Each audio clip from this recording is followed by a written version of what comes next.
মারবত মরার বন্ধুত্ব।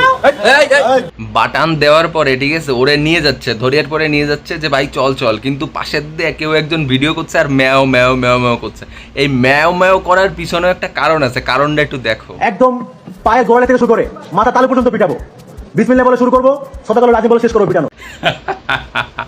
এই যে হচ্ছে কারণ ভাই, ঠিক আছে। এই কারণে ওরে যখন মারধর দিয়ে নিয়ে যায় তখন মানুষ একটু সহানুভূতি দেখাবে না, মানুষ ম্যাও ম্যাও এরকম করছে। ম্যাও ম্যাও করার কারণটা হচ্ছে এটা, মানে ও একটা ভিডিওর মধ্যে কনফারেন্সের সামনেই বলছিল যে মানে এমন পরিমাণে মারবো, নখেরতে শুরু করবো মাথার চুল পর্যন্ত পিটাবো, ঠিক আছে। এই যে ওর ডায়লগ দিছিল, এই ডায়লগের জন্য ঠিক আছে এই যে মানুষ ওরা ব্যঙ্গ করে ম্যাও ম্যাও বলছে, তার জন্য মালটা আবার পিছনে ঘুরে এরকম করে একটু তাকাচ্ছে যে কি বললো কে বললো, ঠিক আছে। আরে ভাই লেভেলের ভিডিওতে তো দেখতে পাচ্ছ যে কেমন করে তাকালো, আবার রিয়েকশনটা কি, মায়ের খাওয়ার পরে ওর রিয়েকশনটা শালা আমার ব্যঙ্গ করতেছে, মায়ের দর খাইছি তাও আমার ব্যঙ্গ করছে, এরম ভাবতেছে তুই মনে মনে। তো এবার ঘটনায় ফেরা যাক। এই যে ডাকসু নেতা তারপরে ওই যে দাতাল, এদের মোটামুটি টিমে যে কয়জন আছে, বাংলাদেশের যে ছাত্রলীগ সবাইরে মোটামুটি কষাইছে, ভালো কষান দেশে মোটামুটি কি বলে মানে সবাই মাথার উপর দে মাথায় এরকম পরিমাণে মারছে, ঠিক আছে। ওই হসপিটালে একটা ভিডিও তোমাদের দেখাচ্ছি, মানে হসপিটালে যাওয়ার পরেও মাথায় ওরা এরকম হাত দিয়ে রয়েছে, মাথার দিয়ে হাত সরাতে পারছে না।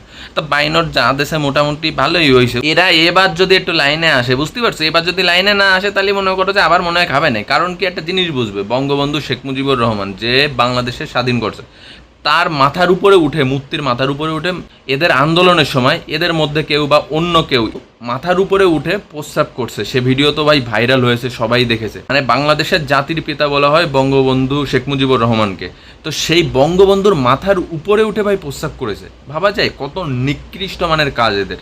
তো এই যে মারধর হয়েছে বা যে ঘটনা এদের সঙ্গে ঘটেছে, এটা এদের প্রাপ্য জিনিস। ইতিমধ্যে দাতালকে 2 দিন আগে আবার হুমকি দিয়েছে, ঠিক আছে। হুমকিতে বলছে কি দাঁত মাত কিন্তু ভেঙে ফেলে দেওয়া হবে, তুই যদি সঠিক পথে না আসিস তাহলে তোর খবর আছে। মোটামুটি ওরা হুমকির মধ্যে বলছে যে ওক বলছে। দাতাল এই নিয়ে আবার একটু সংকোচে ছিল, আর এই সংকোচে থাকাকালীন পরিস্থিতির মধ্যেই ওদের কেলায় দিয়েছে, মোটামুটি ভালো পরিমাণে বাইনট দিয়ে দিয়েছে।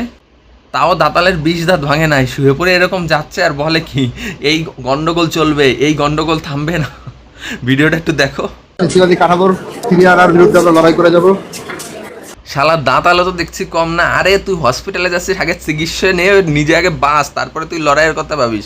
বাংলা একটা প্রবাদ আছে না, আগে নিজে বাঁচ তারপরে বাপের নাম কইস। আরে ভাই তুই আগে নিজে বাঁচে নে, লড়াই তো পরেও করতে পারবি। হসপিটালে যাচ্ছিস ঠিকভাবে যা আগে। হসপিটাল থেকে চিকিৎসা হয়ে আসে যদি তুই না শুধরাস তাহলে কিন্তু আবার বাইনট খাবি, বুঝতে পারছিস। আমি তোর ভালোর জন্য বললাম শুধরাই যা। দেশ বিরোধী কথাবার্তা বা ভারত বিরোধী কথাবার্তা এই সমস্ত জিনিস থেকে নিজেকে বিরত রাখ। সৎভাবে এবং ভদ্রভাবে একটা কথা বললাম, এটা মাথায় ঢুকায় রাখিস, মানে সেভ করে রাখিস মাথায়, ঠিক আছে। টাটা বাই বাই, পরবর্তী ভিডিওতে দেখা।